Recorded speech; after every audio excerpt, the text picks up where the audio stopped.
Yes, ladies and gentlemen, we go to get started.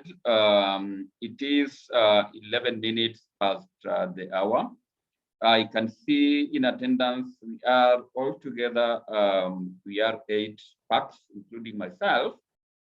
So I think we better just get started as we wait for our colleagues to walk in. Welcome once again to week 3, module 3 of commercial negotiation.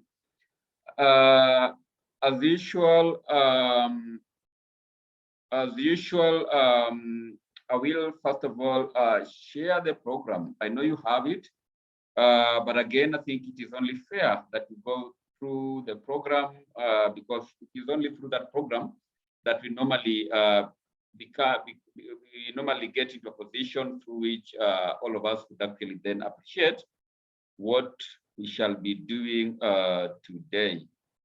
So let me then just share this program as our colleagues also continue to stream in. There is some noise in the background.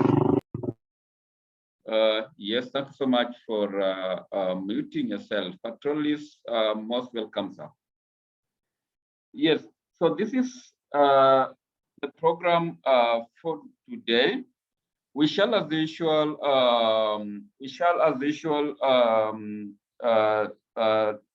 share the icebreaker, and then, of course, after doing the ice breaking, then we shall go to item number 2, which is basically bringing us up to speed with the last 2 modules, module number 1, module number 2. And then a brief review of the past module, which is, a brief presentation on the current module that we shall be doing today. We will basically also be having 3 sequences. Each sequence will cost us about 20 minutes. Yes, after that, we shall move to explain the content for module 3 on the e-learning platform, and then eventually we will actually just close the day.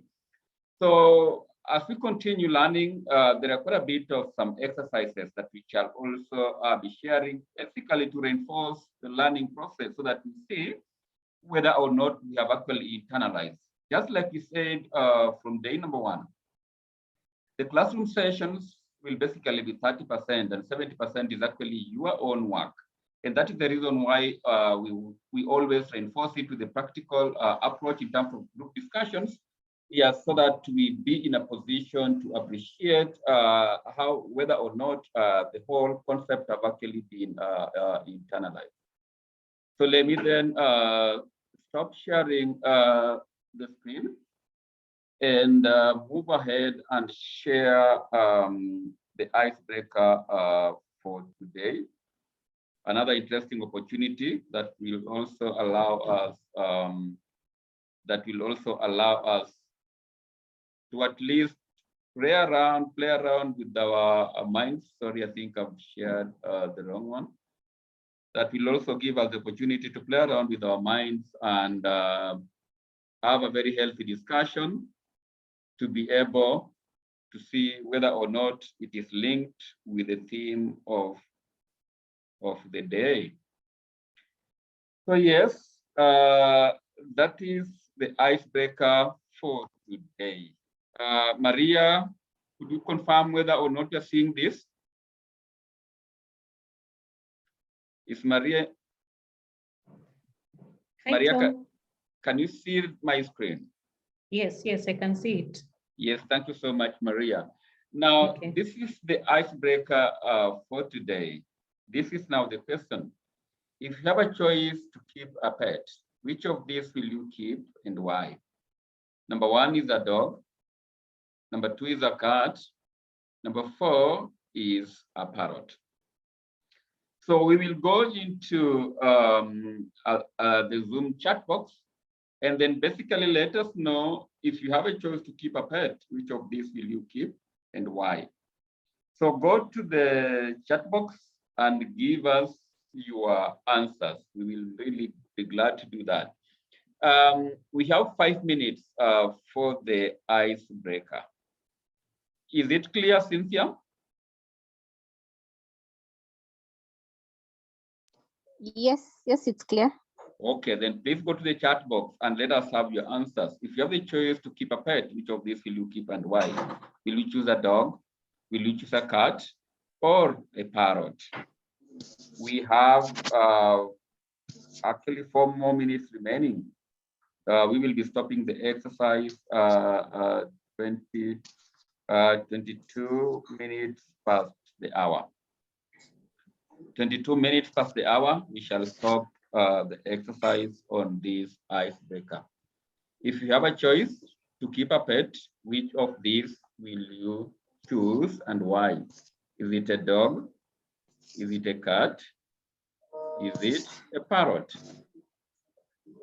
Give us your answers and explain to us why you're choosing a particular pet and not the other one. Of course, with an answer. Yes, I can see you are posting. I've seen the third posting. If you have the choice to keep a pet, which of these will you keep and why? Is it a dog, is it a cat, or a parrot? Yeah, the fourth entry has gotten in, and we are 9 participants, excluding myself. Yes, I'm waiting now for 5 more. If you have the choice to keep a pet, which of these will you keep and why? Will you go for a dog? Will you go for a cat or a parrot? What is the answer? Go to the chat box. Go to the chat box and please give us your choice and the reason behind the choice. 3 more to go. 3 more entries are still coming. I think yes, 2 more, sorry. If you have the choice to keep a pet, which of these will you keep and why? Will you go for a dog? Will you go for a cat? Will you go for a parrot? We have got 2 more minutes for this ice-breaking session. 2 more minutes for this ice-breaking session. 1 more entry, and then I think we will actually have achieved our goal of getting the answers come in. Okay. Okay.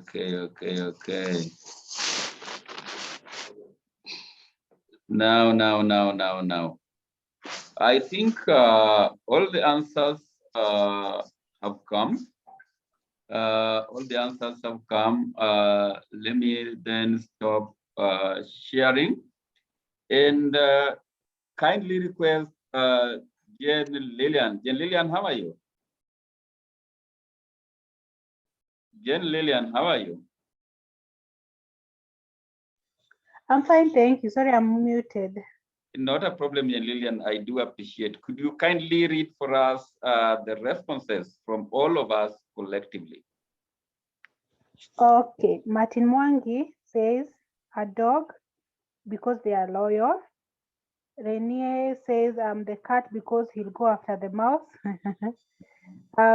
Maria will keep a cat because it's gentle and super cute and can live indoors without many problems. Doesn't consume a lot and can live long, very long.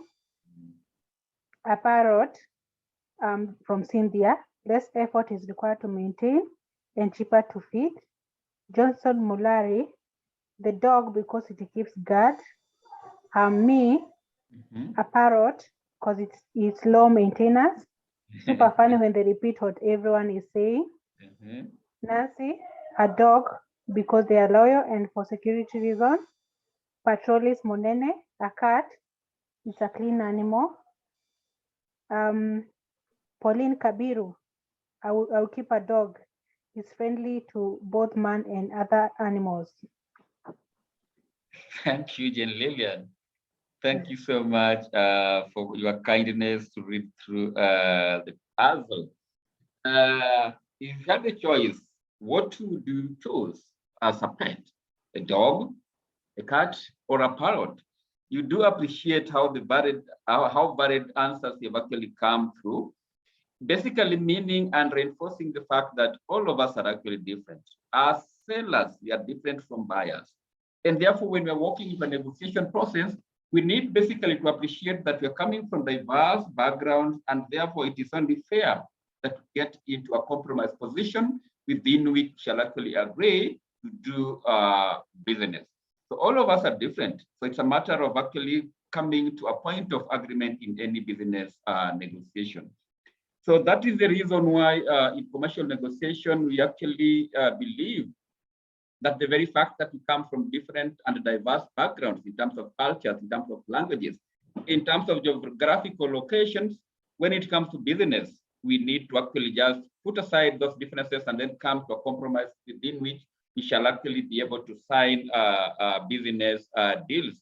So the cultural backgrounds do not actually come as a problem when it comes to business negotiations. And therefore, I think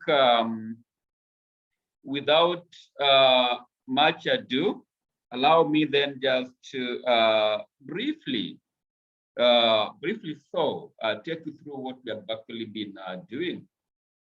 The module number 1 that we did in week 1 was about understanding negotiations, and it had 3 sequences that was then building on each one of them. The sequence number 1 was on the definition, context, and concept in commercial negotiations. Then we moved to sequence number 2, which was about the qualities of a good negotiator. And then finally, we closed it by sequence number 3, where we're putting together a negotiation team and their respective roles. Then we moved to module number 2, which was about preparation of negotiation. In this particular case, we had 3 consequences. Number 1 was about knowing your product and the market. And thereafter, we moved, after knowing our product and market, we moved again to then get the opportunity to know our customers. After knowing our product and market and knowing our customers, then the final part that remained was about defining our negotiation strategy. So it is actually important that we appreciate that all these modules and sequences build onto one another. Module 1 builds onto 2, 2 builds on 3, 3 will eventually build onto 3. And even the sequences within each and every single module also build onto each other. So today is about the negotiation process. We did introduce negotiation, then now we are actually talking about the negotiation process. And herein we have 3 sequences. Number 1 will be about communication techniques in trade negotiations. Sequence number 2 will be about intercultural dimension in business negotiations. And then finally, we shall move to sequence number 3, which will speak to us about how to respond to objections in commercial negotiation. Right. In terms of appreciating the sequences, let us then take this chance to talk about the communication techniques. Communication is actually key, and if we do not actually, we could actually be packaging our products and services very well, but the way we communicate our products and services to the market will determine whether or not we shall be in a position to get business success. So communication is key. Let's see how important communication is. These are the types of communications in negotiation. The first type is informative communication. The second type is persuasive communication. The third one is emotional communication. And then the last one is relational communication. Martin Mwangi, do you have an idea probably what informative communication would be? Could you make a clever guess?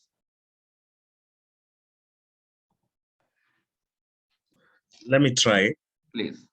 Okay, it's communication that usually passes knowledge or informs, like the title suggests. So it's communication that gives light to the negotiation. I think the buyer. You're informing the buyer of something that he's not aware of, he or she is not aware of. Yes, good trial, Martin. Good trial, Martin. Renia, would you make a guess in terms of what persuasive communication would be? Persuasive communication, I think that as a seller, you have to convince, you have to persuade the buyer that he should buy your product because your product is the best product, has good quality, has good services, and he will benefit from your product and is the cheapest product, what will help in reducing costs. Something like that, Tom. Excellent, excellent. Patrolis, could you just guess what emotional communication would be? Well, emotional communication is ideally getting to read. Wow, I think I've flirted. Let me just. Don't mind, don't mind. You got me off guard, but I'm listening. Yeah, sure. But I'll be joining in a few, please. Okay, don't mind, Patrolis. That was basically to start the discourse. There is no right or wrong answer because we are here to learn from one another. So I appreciate Patrolis, I appreciate Martin and Renia for actually getting us started. So let's see, informative communication, persuasive communication, emotional communication, relational communication. We have four major types of communication. So let us see. Informative communication. It is the sharing of meaningful information without a bias. This is where we speak about the product specifications. If it is avocados, we will say it is either Hass, either Pinkerton, or Fuerte. What are the sizes of these avocados, right? What kind of packaging material are we using? And what are the sizes? Are we talking about size 14, 24, 32, right? So we are sharing information. If it is a processed product, we are probably talking about the ingredients they are in. We are probably talking about the grammage they are in. We are probably, that information is actually 9 out of 10 is actually passed on to the packaging material that is actually there. So informative communication is the sharing of meaningful information without a bias. The right information, in what we mean by without a bias, we do not actually overly exaggerate. You could perhaps talk about low fat content, but there's no basis for that. So here we give meaningful information without a bias. And that is why it is the most preferred mode of communication by most businesses. The purpose of informative communication is to promote understanding. The buyer must actually be in a position to understand the product that you are putting across. And there, in that particular case, it also then encourages action. It will actually depend on the kind of information that you give that will encourage the buyer to whether make a decision to buy or not to buy. And in that case, it also stimulates thinking. Why does it stimulate thinking? It also stimulates thinking on both sides of the buyer and the seller. The seller is in a position, the buyer is in a position to say, look, I want this product like this. That then comes up with the new ideas of doing product development. So that is about informative communication. Now, persuasive communication. It aims at convincing the audience to consider a certain idea. You got a product that you want to sell to the market. Like, for instance, Renia comes from a part of the world where there is a product called Kalulu. Is it called Kalulu, Renia? Yeah, Kalulu, yes. It's, Yes, Kalulu. yes. What is it? Vegetable. What is it, Renia? Could you explain to the participants? Well, Kalulu is a vegetable, and like let me say, and maybe you know all because you are a Caribbean. You know the taro. The taro and is a root crop, and it have leaves. And in the Caribbean, they are cooking the leaves, and the leaves have some bitterness and have some poison, but they know how to prepare it. You have to cook it. And in Suriname, we also have the taro, but we don't eat the leaves in Suriname. We only use the roots. But we have leaves that seems a little bit like the taro, and we call them. We have leaves in Suriname that looks like the taro leaves, but we call them in Suriname kalulu. So, and this is a little bit different from the taro because we don't use the roots. We only use the leaves, and we cook it also. I hope it's a little bit clear, Tom. Thank you, Renia. Thank you, Renia. Persuasive communication. If you listen to Renia was talking about a product called kalulu, which is actually leaves of taro. In Suriname, they use the leaves. In Trinidad and Tobago, they use the roots, right? So if Renia were to actually put this product onto the market, what he has actually just described goes to bullet number 2, that persuasive communication persuade the audience, you must demonstrate your authority and credibility. You have actually just listened to what Renia is saying. He has got a lot of knowledge about this product, and therefore, what we're saying in bullet point number 2 is that in persuasive communication should be in a position to persuade the audience. You must demonstrate your authority and credibility. And that has actually come out very clearly when Renia is speaking about Kolulu, because he is speaking with authority. He is speaking with a lot of credibility because he knows that information. And therefore, in persuasive communication, you tailor-make the message to convey benefits of your product and why you think the buyer should consider your product. You tailor-make the message to convey the benefit of that product and why you think the buyer should actually consider your product over and above any other offering in the market. I hope persuasive communication is clear at that point. Then emotional communication.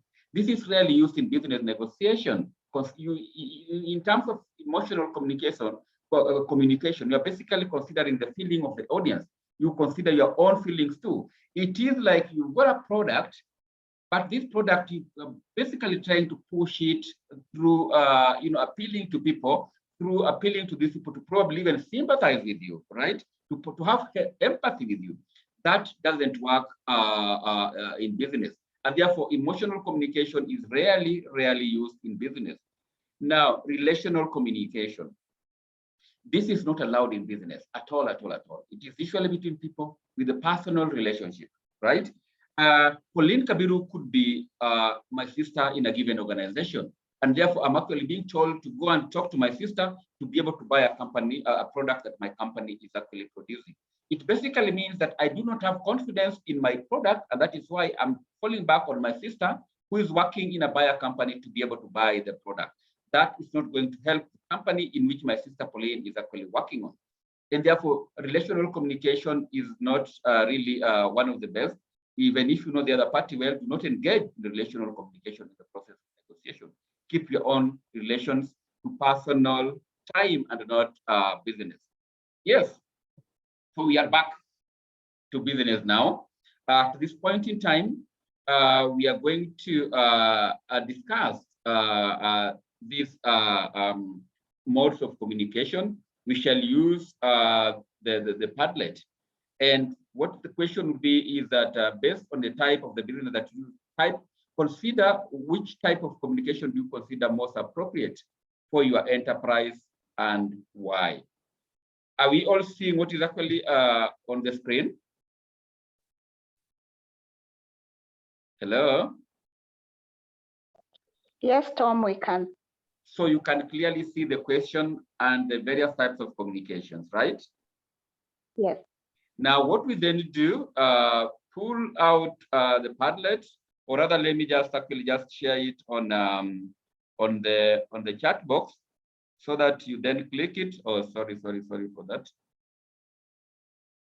Sorry for that. If you have seen it, let me stop sharing the screen and then paste the link, the Padlet link onto the chat box.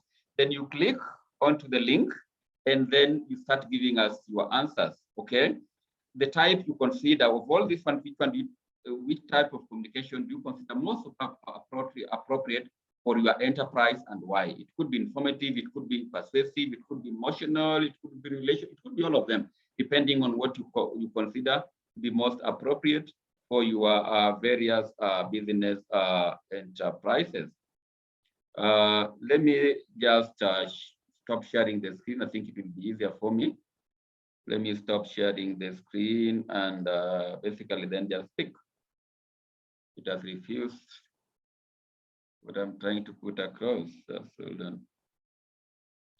Then I will paste it onto the chat box. And then from there, you just click onto the link and then give us your answers. All right, are we seeing the chat box? Are we able to see the link? Hello? Nancy, are we seeing that link? Yes. Yes, Yes. Yeah. Yes, I need to confirm that. Then just click onto the link and just start giving me your answers. In the meantime, I think I will do you a favor by opening up the Padlet. So you guys just click onto that link and then start giving us your very good answers. Just click onto the link and then give us your very, very good answers in terms of the communication types that you will consider most relevant to your various business enterprises. I am sharing the screen. You will have it in a moment. This exercise will take us 10 minutes. Click on the plus, and then on the subject matter, put down your name. Maybe if you're called Tom, and then down here where it is written, write something, you'll give us your answer. So that is how it goes. If there is a question, kindly just come back to me. It is 38 minutes past the hour. We will end this session 48 minutes past the hour. Put your name. The question is still on the screen, you can see. Put your name, put your answer, exactly 48 minutes past the hour. We are then back to the plenary. So we have 10 minutes for this exercise. If you still want to be reminded, the screen is very clear. The question is there. Beneath it are the types of communications that we are asking you to select. Which one you probably consider to be most relevant for your business enterprise? Which one you consider to be most relevant for your various business enterprises? We are using the Padlet, so click on the plus sign and then make your entry. And then make your entry, then we basically pick from there. We basically pick from there. Let me just check our group if maybe there is somebody. Oh yes, Makusa is telling us it's a bit gonna be late. We will wait for Makusa to walk in. We'll wait for Makusa to walk in. I am not seeing answers. Is there a problem? Maybe technological? Hello?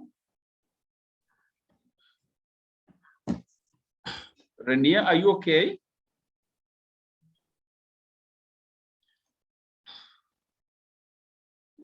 Johnston, I know you have a mic problem, but I'm sure you're hearing.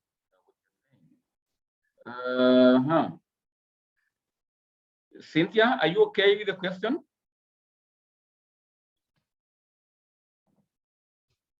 Cynthia?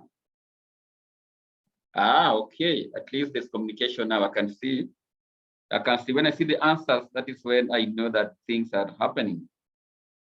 When I see the answers, I am comforted that the communication actually was taken well and that it was understood. With the two entries, we have got about I think 7 or 8 more to go. We have seen the 2 entries. The third one is also coming in. So we got about 6 more entries to go. We got 6 more entries to go. I think that is fine. I think that is fine. That is fine. That is fine. That is fine. We got 6 or 5 more entries to go. Still have time. I can see you are thinking loud in terms of which communication type would be most relevant to your various organizations. Is it informative? Is it persuasive? Is it emotional? Is it relational communication? Which one is it? Which one, rather, which type of communication would we consider most relevant for our various business enterprises? Yeah, simply click onto the plus sign, then you get the box, and then you go to the subject, put your name, then you go down there, then scribble down your very good answers that will guide us in terms of how relevant some of these communication types are relevant to our various business enterprises. Which ones are relevant for our various business enterprises? We need to know. We need to know because, as I said, and I alluded to it, communication is actually key. You could have all the product knowledge, you could have all the unique pitching deck, but the way it is communicated is very, very important. The way it is communicated is very important. Thanks, Martin. Thanks, Martin. Thanks, Johnson. Jen Lillian, thank you so much. Pauline, thank you so much. Maria, we really appreciate. Thank you, Cynthia. Thank you, Cynthia. That is very good. Nancy, thank you. We have seen your communication to us. So we have 1, 2, 3, 4, 5, 6, 7. Probably 2 more to go. 2 more to go. Renia, thank you, Renia. I think we got only one that is remaining. 1, 2, 3, 4, 5, 6, 7, 8. Only one. I think my brother Patrolis is on the way with his presentation. We start from where we are at the moment. I know we've got some time. Let's give it just 1 minute and see if there will be a new entry. Let's give it just 1 minute and see if there will be a new entry. I think there is one on the chat box. Let me start with the one on the chat box. I think this marks the end. Thank you so much for your various contributions. The one, okay. I think Patrolis was telling us something. Let's give Patrolis 1 more minute. Let's give Patrolis 1 more minute, and then we start reading what is there. So 1 more minute to go. 1 more minute to go, and immediately we finish up with the 1 minute. Then we will review what kind of entries we have in terms of the communications types that have been posted here. All right, I think we get moving. Let us start by requesting Nancy. Nancy, could you read the first 4 entries? Nancy, please read the first 4 entries. Which type of communication and the reasons why? Nancy, please. Okay, a minute, please. Renia, can you hear me? Yes, Tom? very well, Nancy. Okay, I'll start with Renia. Persuasive, because our Kolalo, that's the right. Leaves are different from the taro root leaves, which is also used as a vegetable, but different in shape and taste. Cynthia says, we'll use informative to give the buyer adequate information on our product, then use persuasive to influence them to pick us over the competitors. Martin says informative and persuasive communication. This will promote information. Martin says informative and persuasive communication because this will promote information regarding our product and convince buyers to choose our product. Jen Lillian says informative. One, she says informative, providing information to the buyer on what we do and what we are about. She also says persuasive, because persuading the buyer on why our products are the best in the market. Rational, giving the buyer on the reason they should pick us over other contenders. I've done 4. Should I continue? Just continue and finish up. Nancy, that's me. Persuasive communication, as we need to persuade the buyer to consider our product compared to our competitors. It also motivates the buyer and also addresses their needs. We have Pauline, informative communication, persuasive communication. Reason because they are the 2 most applicable communication for the organization. Johnston says informative because data is key and information is power. Data, for those who went to group of schools. Maria says persuasive communication.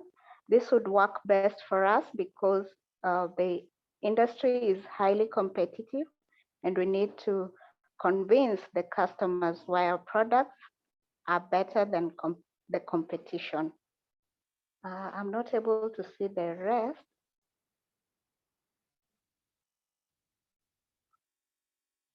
Tom? Hello? Tom, can you hear me? I was unable to unmute. Sorry for that. Sorry for that. Technology okay. is also failing me on my side. Just seldom. We go back. Which one have you not read?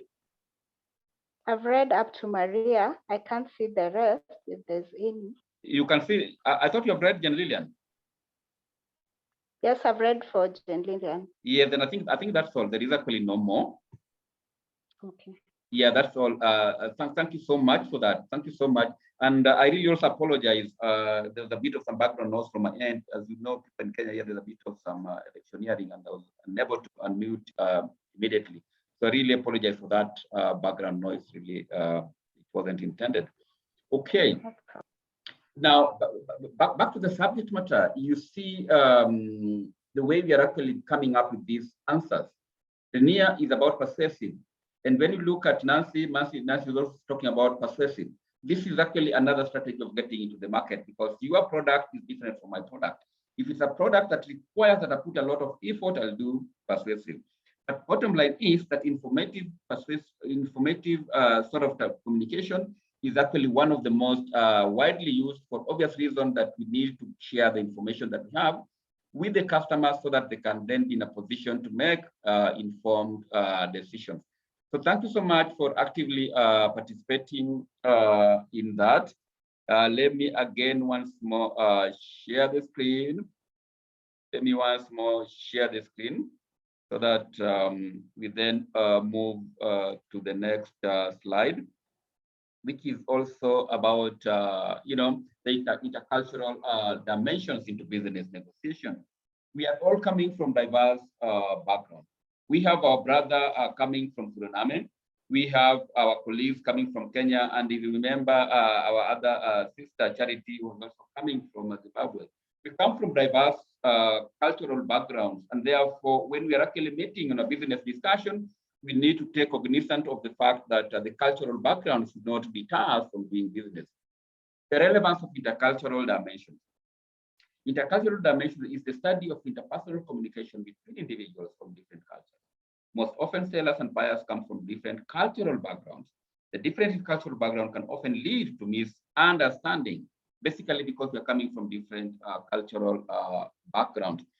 Now, this is another assignment that I would have wished that we go into groups, but I think we'll actually just tackle it without having to go in the various groups so that we catch up with time.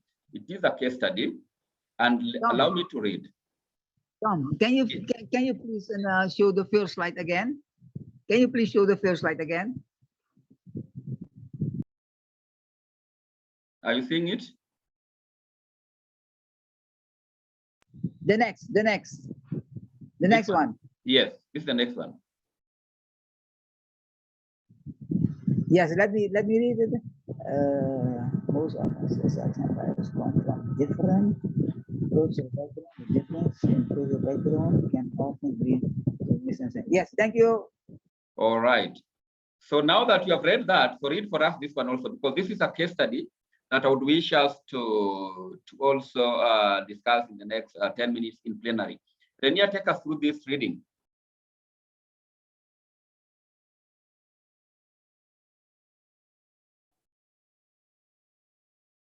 Renia? Oh, sorry. Okay. Read this. Let me intercultural dimensions. Europe in Benin case study. As part of choosing a deal to improve his business, a European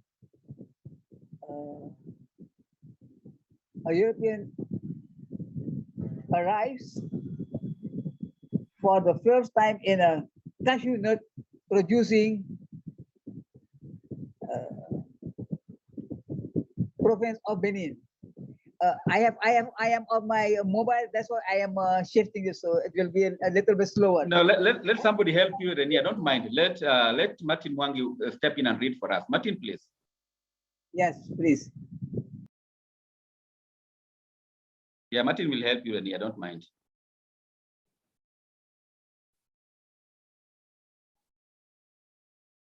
Hello. Hello, Martin.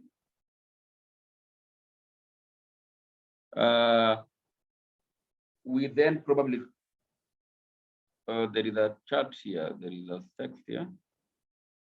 Yes, Patrolis, proceed. Proceed, Patrolis.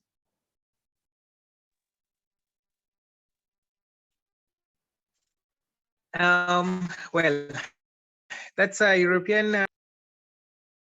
Hello. Yes. As part of closing a deal.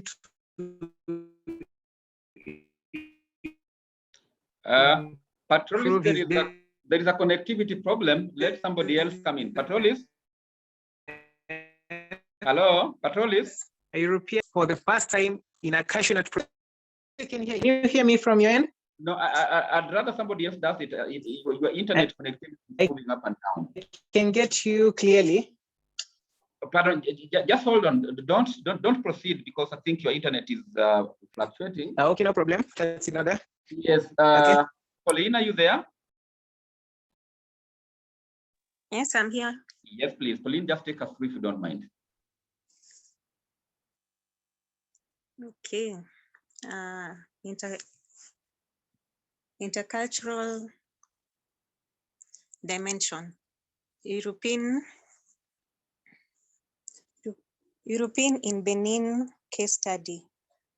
A part of closing a deal to improving his business, a European arrives for the first time in a cashew nut producing province of Benin. Happy to have a European in the region to negotiate the production of cashew nuts, which is a very rare occurrence. The Association of Cashew Nut Producers of the province, very pleased with this, mobilize a large crowd to welcome him. Sitting on a chair with the crowd before him, he is served water mixed with a bit of cornmeal, which puts him in an uncomfortable situation. To the great surprise of the crowd, he leaves the water and asks the members of the association to move on to on to the essential things. As a result, the crowd begins to whisper among themselves, making the association representatives uncomfortable. The European has just lost the objective for which he made the trip. What happened? What did the crowd appreciate? Why did the crowd appreciate the fact that the customer didn't drink water? Instructions. Number 1, nominate a leader to take notes and make presentation in the plenary. Number 2, discuss the question above and write your answer in the bullet points. Time allowed 10 minutes. Yes, thank you so much, Pauline. We will not break into the plenary. We will, into groups, we'll discuss this into the plenary. Now, let me also just read so that we reinforce, because it's important we appreciate this case. It's about intercultural dimensions. Some different cultural practices. That's about the exercise. European in Benin case study. As part of closing a deal to improve his business, a European arrives for the first time in a cashew nut producing province of Benin. Happy to have a European in their region to negotiate the production of cashew nuts, which is a very rare occurrence. The Association of Cashew Nut Producers of the province, very pleased with this, mobilizes a large crowd to welcome him. Sitting on a chair with the crowd before him, he is served water mixed with a bit of cornmeal, which puts him in an uncomfortable situation. To the great surprise of the crowd, he leaves the water and asks the members of the association to move on to the essential things. As a result, the crowds begin to whisper among themselves, making the association representatives uncomfortable. The European has just lost the objective for which he made the trip. What happened? Why didn't the crowd appreciate the fact that the customer didn't drink water? Okay, now this is actually the discussion. Remember, we are actually having two different sets of people here. Africa, the cashew nut is the product, and the gentleman comes from Europe to come and buy, negotiate for the procurement of or rather sourcing of cashew nut from Benin. So what happened? Why did the crowd appreciate the fact that the customer didn't drink water? Now, I want to believe we understand what is actually happening here. So I will probably just ask a question, and I will start with Jane Lillian. Jane, would you would you tell us something about what is actually happening here, Jane Lillian?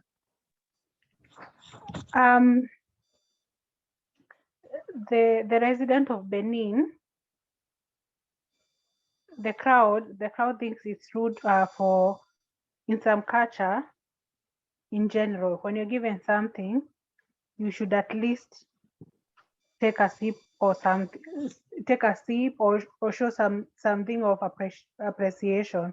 So the European did not even attempt to drink the water with the corn. He could have drank the water, at least even if it's a sip. Mm-hmm. It shows that he was unappreciative. All right. Jen feels that the European sort of scorned, the Africans by not taking the water. Patrolis, what is happening here?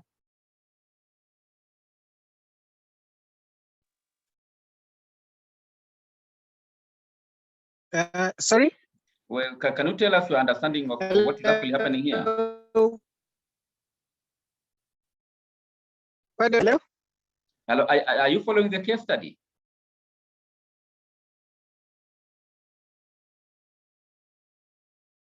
Hello, Patrolis?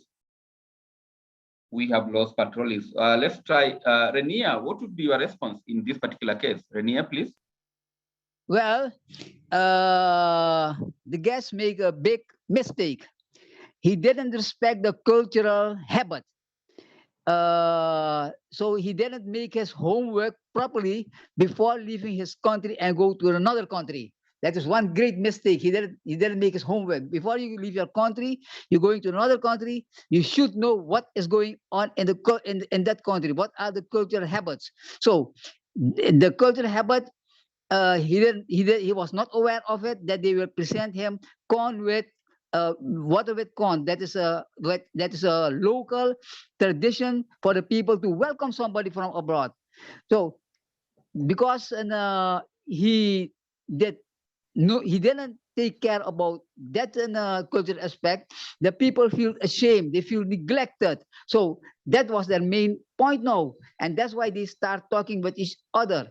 And by doing that, you will lose attention from the group and the seller. No, they will not focus anymore on the business. They will focus on your in their mind, your misbehavior to them. That's it. Well put. Thank you so much, Rania. Cynthia, what would your comment be? Okay, I think, like Renee has said, it would have been important that he learns the culture of these people. Maybe to them, when you're served that drink, maybe you're supposed to drink, like Kikuyus, you're supposed to spit, I don't know, pour a bit for the ancestors. And if you don't do that, it's disrespect. I don't know. So he should have learned that. And apparently, if you don't do it, maybe they believe something bad will happen to the deal. And for that reason, they decided they can't go through with it. Very well said, Cynthia. Thank you very much. Maria, any comment from your end?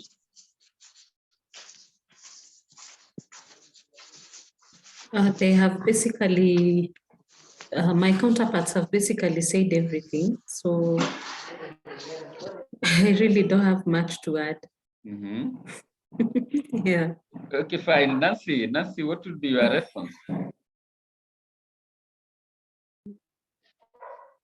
Well, I think that it was rude for the European buyer or clients to not maybe sip the water, or maybe ask whatever was inside. I think it's also, if you're not sure, you can always ask what's inside the water, then now maybe get an explanation other than just ignoring and moving on nothing was offered to you. So for me, I feel like it was a rude gesture. And again, they say when you go to Rome, do what Romans do. So I feel like he should have just, had a sip of the water. Okay. Yeah. Thank you so much. Is Martin around? Martin? Hi, Martin. All right. Johnston, what would be your comment? Even if it means putting it on the chat. Johnston? I know there is technology issue here. Yeah, I think it is fine. Pauline played her role by being very kind in terms of reading it to us.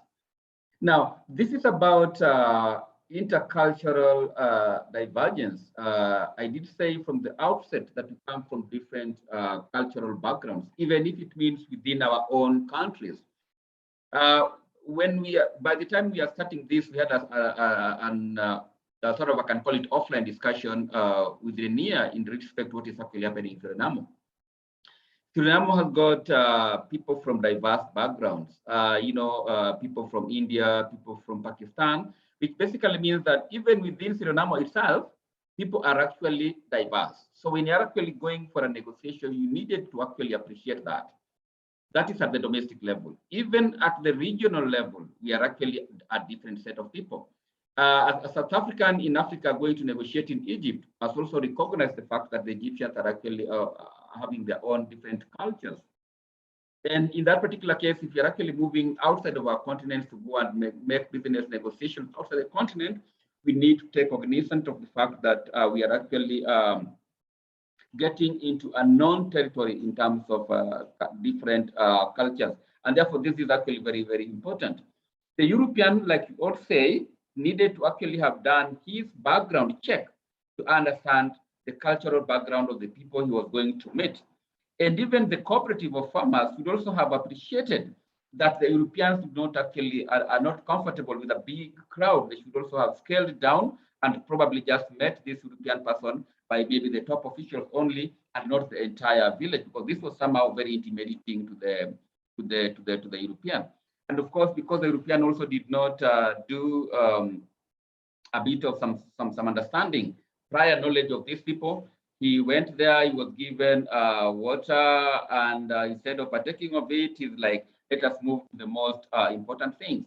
And you know, if you come to visit me and you talk about most important things, it is because you have trivialized, you know, the reception I've actually given you. So people do not take some of those things very lightly. So thank you so much for your various responses in that particular case. We proceed on the slide. We proceed with our discussion and reinforce the fact that intercultural sensitivity can basically kill or make a business.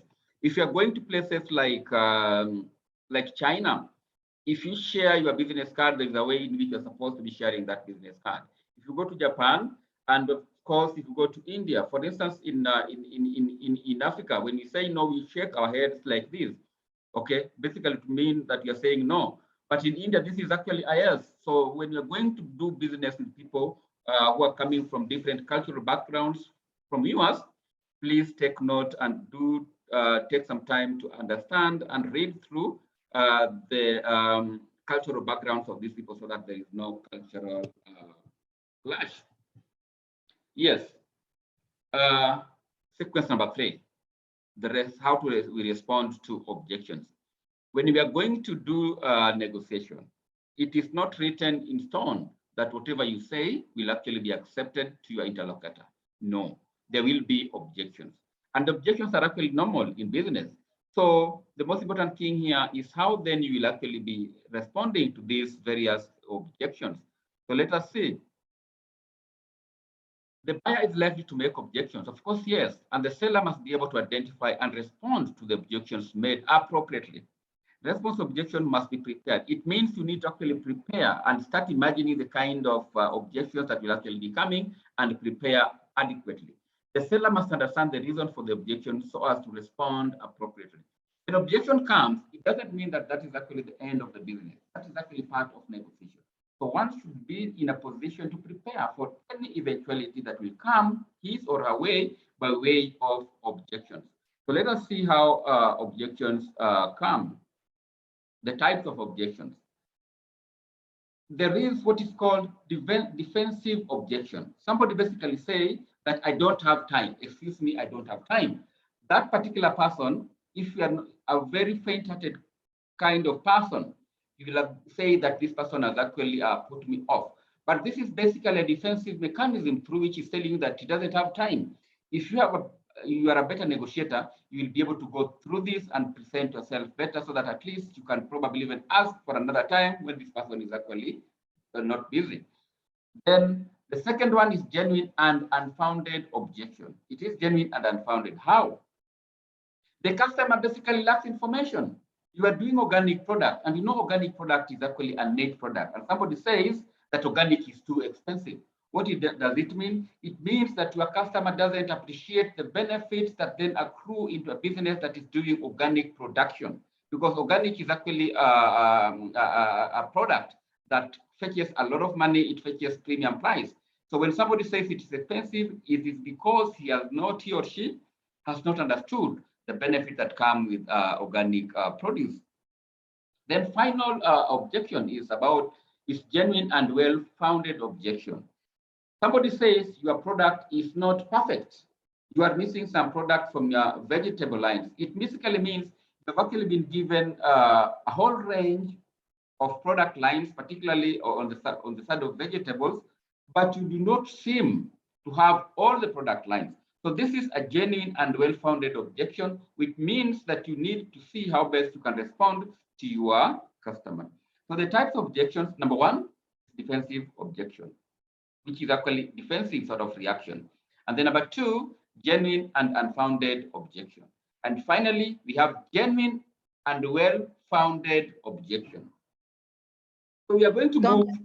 Hello? Can I come in? Yes, Can please. you say number 2? I do not understand number 2. Number 2 is genuine and unfounded objection. What is here is that the customer lacks information about the product that you have. And we have given an example here. In fact, particularly you, Renia, I remember you said that your sweet potatoes, you are actually going to do them to go organic, right? So I am assuming that Renia's sweet potatoes have actually achieved organic certification. And then you go to the market to present your product to your business partner, in this case, the buyer. But then the buyer tells you that organic is too expensive. So what we are saying is that this particular customer lacks information about organic and the benefits that come with organic sweet potatoes. That is the reason why we say that this is a genuine objection, but it is unfounded because he lacks information. I don't know whether I'm clear, Rania. Yes, thank you. Most welcome, Rania, and therefore we move to the next exercise. The next exercise will be describing, will be picked from one of these objection pretexts. It can either be defensive, genuine and unfounded, or genuine and well-founded. So let us see which type of these objections the exercise will take us through. But before we move to the exercise, in the event that you come through the objection, first identify what this objection is about. Validate this objection. And then thirdly, understand the objection and confirm your understanding of it. You must understand this objection based on the 3 that I've actually shared with you. Deal with the objections and personalize this objection. Then check whether you have actually met the expectation of the particular customer you are actually talking about. So there is a way in which you can effectively turn the objections into business.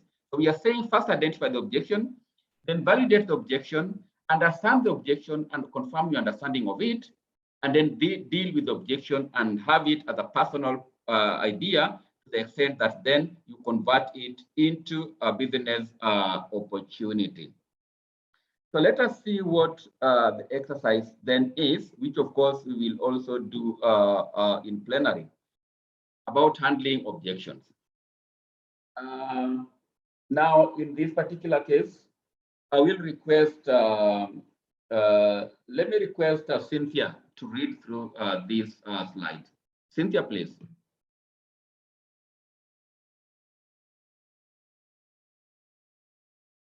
Cynthia? Hello? Cynthia has stepped out. Maria, can you read it?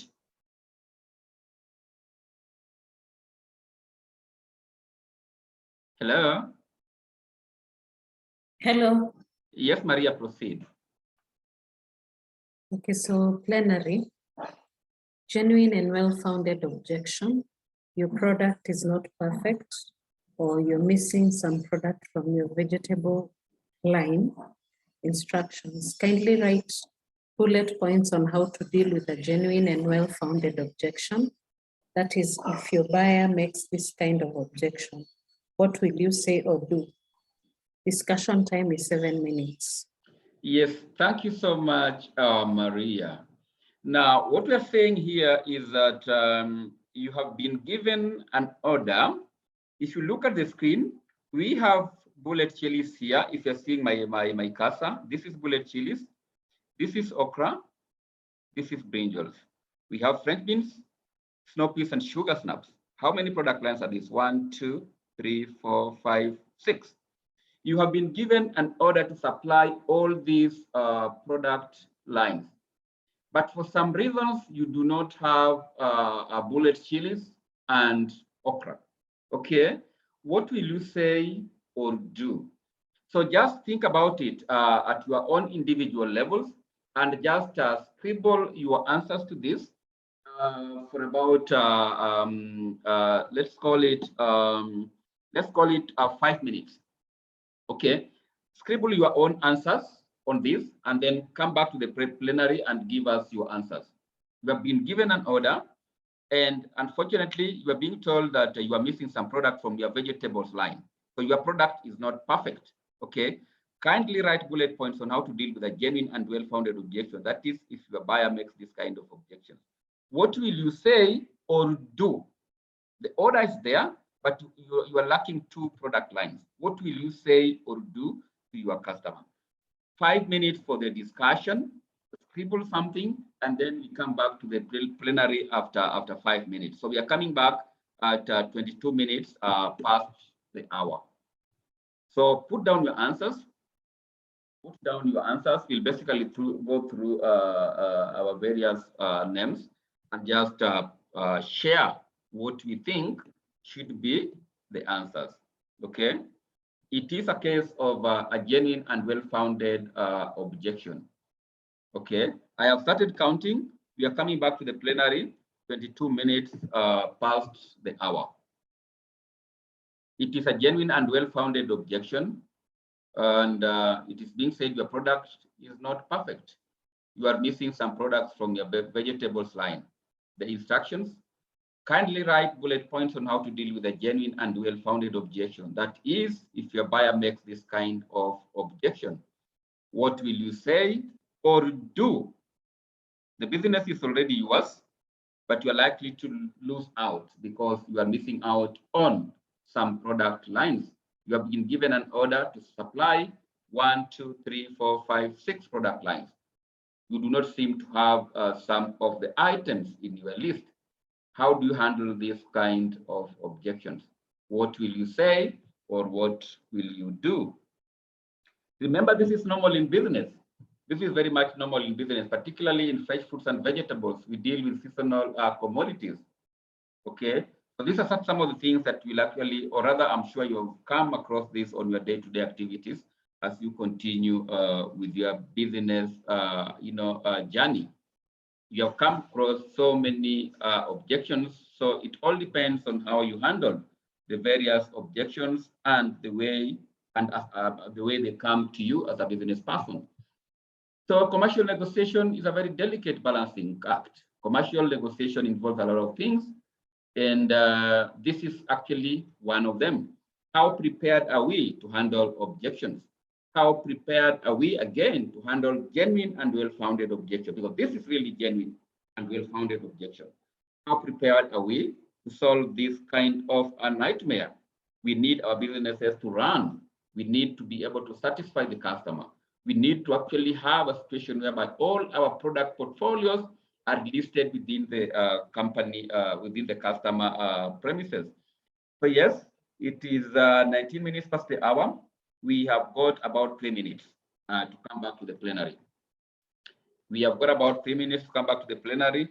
But if you have finished, you can perhaps raise up your hands and let me know that you have actually finished so that we go back to the plenary the earliest time possible. All right. So we've got 2 minutes to go. Scribble down your answer and take us through how you will be handling some of these things, or maybe if these are things that have come your way in the past, how did you handle them? Now, based on the case, we have 6 product lines here. You have got an order to supply all of them. For some reasons, you are being told your product is not perfect. You are missing some product from your vegetable line. What will you say or do as a business person? What will you say or do as a business person if you are confronted with such a situation? 2 more minutes. 2 more minutes to the hour. And then we start listening to you, make your verbal presentations. 2 more minutes to go. I can see, yes, Jen Lillian, I can see you are done. I can see you are done, and I want to believe most of us are done. 1 more minute. 1 more minute. Yes, I've seen your hand is raised. 1 more minute to go. Actually, that was an error. That was an error. Yes, let me delete it. All right, not a problem. But it also, either way, it says that you are actually done with the exercise. You are done with the exercise, which I think is fine. One more minute. One more minute. One more minute. One more minute. Yes, I can safely say all of us have actually finished. Who is going first? Who is going Yes. first? I Renia, can go, Tom. please, Yes. Renia. Well, I will say, yes, sir, you are right.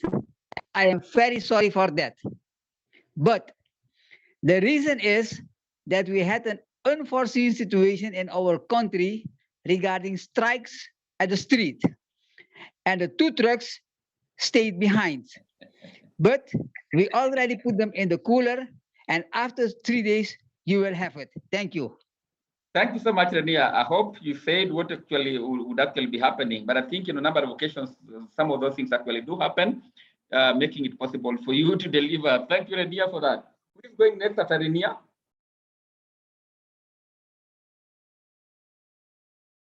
Okay, Pauline. How will you handle this, Pauline?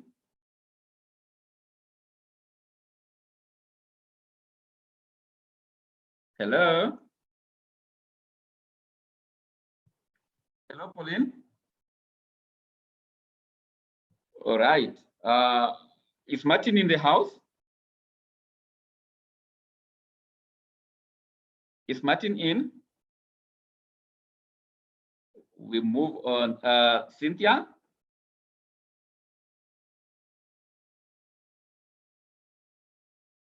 Cynthia must be in. Cynthia?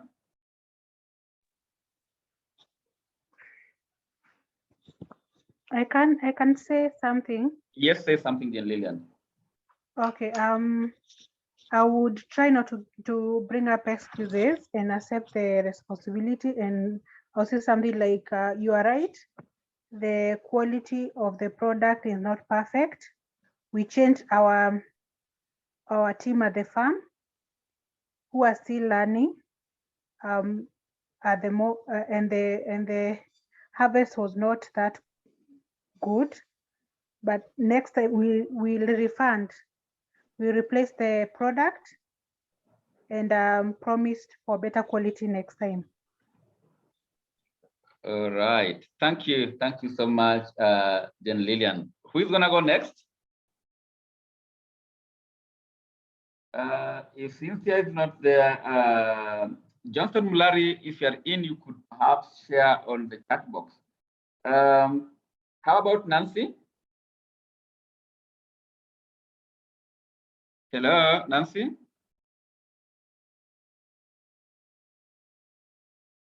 Can Nancy tell us something? Yes, let me read Johnson Mulari. I will request him for time to make improvements on my products, on missing some products from my vegetable line. I will again request him to give me more time to look for the missing products. Thank you so much, Johnston. Is Nancy there?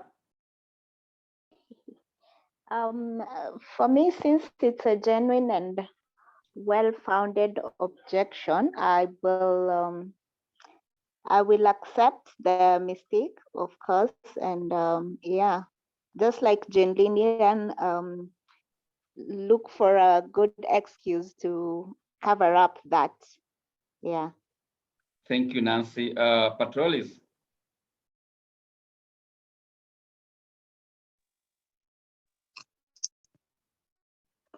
Hello. Yes. Yeah, sure. Just like Nancy said, the best option is look at the reasons behind why we are not able to deliver what the clients required. Then request for time at least to source elsewhere if the season allows, and or if we can be able to get from other sources and be able to meet the client needs. Excellent. Well put, Patrolis. Thank you very much. Maria?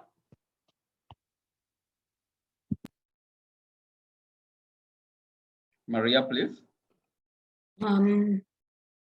I would go for a different explanation. I think if I would tell them something to do with my staff, they would sort of lose their confidence in us, even for the next, probably for the next shipment. So I would go for something like maybe the weather. Maybe it was raining on the day we were harvesting, and that could have probably affected the product. That is why the deterioration is seen on arrival. And then for the missing product, let me just clarify, is it products that we did not have, that we could not sell, or products that we sold and disappeared in transit? No. From the look of things and from the case, these are actually the products that you had actually committed to supply, but with the time of supplying, you are missing out on two product lines.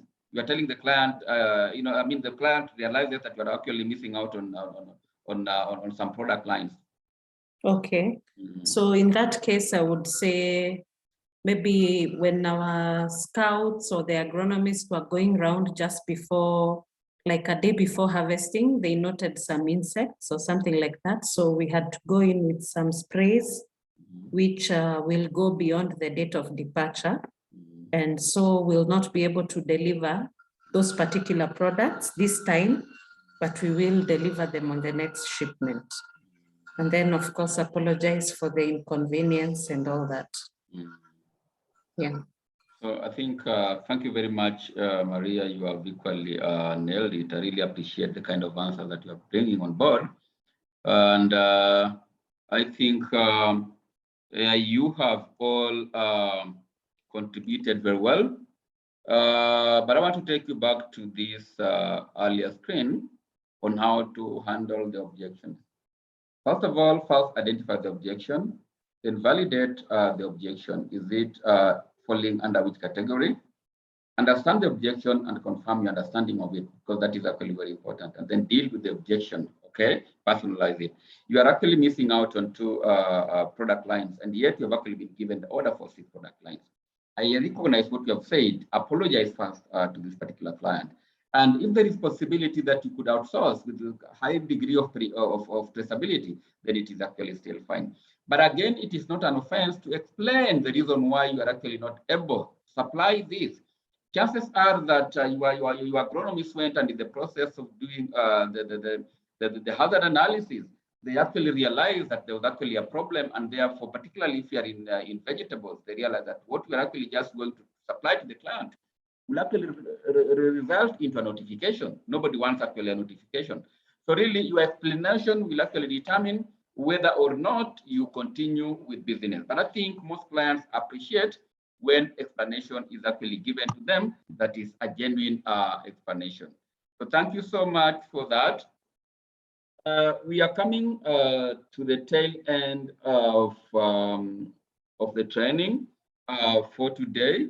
Let me just stop sharing this screen and then take you to what you're supposed to be doing going forward. So we'll take you to the. I will take you to the training platform. I will take you to the training platform so that we share a few things in terms of what we're supposed to be doing next. So what we'll do is that you'll go to the training platform and then move to tile number 5, right? Are we seeing the screen? Yes, please, we see. Thank Okay. you, Renia. So you will go to the 5th tile. This is tile number 1, 2, 3, 4, 5. Module number 3. Then click on module number 3. After clicking on module number 3, then you come to the, of course, you have gotten the opportunity to read these sequences, sequence 1, 2, and 3. I want to believe you have actually read these sequences. So then you come, yes, hold on. then you come to exercise number 1, which is actually an exercise on intercultural dimension of negotiation. Click there. Click there. Then read through this case study. Read through the case study. And these are the questions. After reading what happened, then what would you have done?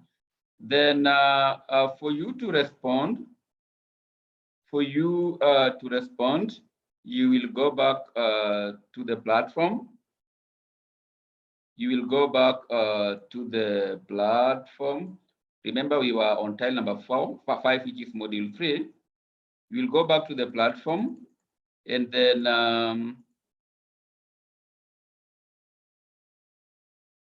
all right. Remember, this is the exercise number 1, which you have actually clicked and read. Then you come to this forum interaction for exercise. Then click here. Click on that. And then as soon as you click and get to here, then you come to add a new discussion topic. This is interaction for exercise number 1. Add a new discussion topic. Click on that. Then here, put exercise 1. Okay. Here, put exercise 1. And down here, put the answer. Then after that, then you post to the forum. I hope I am clear on that. I hope I'm clear on that. Then once you do that, you come back again to the platform. Click on module number 3, which of course is tile number 5. Of course, tile number 5. Then you go to exercise number 2. This exercise number 2 is on a video which talks about mastering difficult situation through negotiation.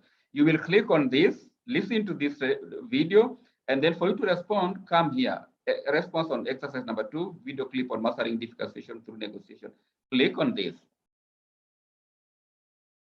After clicking on that, then after clicking on that particular, I am not eligible for this, but you people as participants will actually be eligible on this. Then you will follow the same script that I've actually used, so that then you post your answers depending on the kind of questions that you will be asked on that particular video. So then what it means is that we have 2 exercises on module number 3. Okay, we have 2 exercises. Sorry. We have 2 exercises. Just hold on.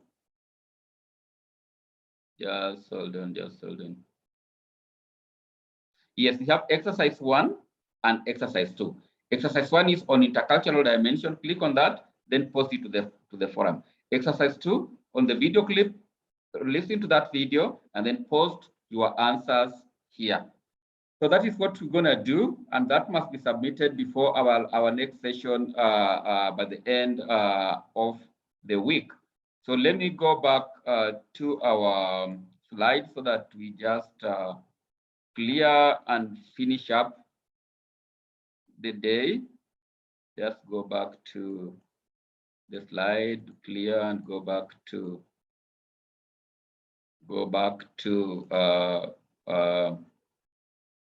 the slide so that you can then be in a position to clear.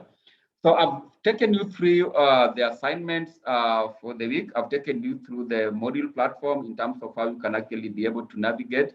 There is exercise 1, there is exercise 2. Exercise 3, this will actually be done on Friday in our next training session. So if there is a question at this point in time, this is the time in which you can actually be able to ask a question. Is there a question, please, or any clarification? Is there a question or any clarification? We haven't seen Linda today. Apologies, I was going to say that one by the end of the session. Apologies, Linda is having a connectivity issue. She was actually not able to join us today, but she will be available on Friday. Really accept the apologies for Linda. I intended to do that one by the end of the session. So thank you so much, Renia, for raising that. Any other question?